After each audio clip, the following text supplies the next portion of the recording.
যাব, কিন্তু ভাড়া একটু বেশি দিতে হবে, অনেক দূরের রাস্তা। আচ্ছা ভাড়া বেশি দিব, একটু কলেজে তাড়াতাড়ি যেতে হবে, দূরত্ব গাড়ি চালিয়ে নিয়ে যাবেন। ঠিক আছে ম্যাডাম, এবার গাড়িতে উঠে বসেন। এই নেন ভাইয়া ভাড়া। আচ্ছা ম্যাডাম, ঠিক আছে। ফুলকপি আর গাড়িওয়ালা মূলা তো অনেক সুন্দর একটা সবজি, তোর কাছে কেমন লাগে? সে সুন্দর হয়েছে তাই আমাদের কি, তোর কি মূলাকে পছন্দ হয়েছে নাকি করল্লা? হ্যাঁ রে ফুলকপি, আমি মূলাকে প্রথম দেখেই ভালোবেসে ফেলছি। চল না মূলার সাথে দেখা করে আসি। না করল্লা, তুই দেখা করে আয়, আমি ক্লাস করি।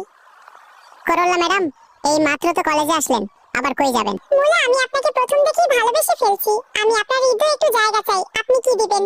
না করল্লা, আমার হৃদয়ে একজনের জায়গা আছে। এখন আমি তোমাকে আমার হৃদয়ে জায়গা দিতে পারবো না, আমি বিবাহিত। তুমি অন্য কোনো সবজিকে খুঁজে নাও। আমার আগে মূলার সম্পর্কে জানা উচিত ছিল।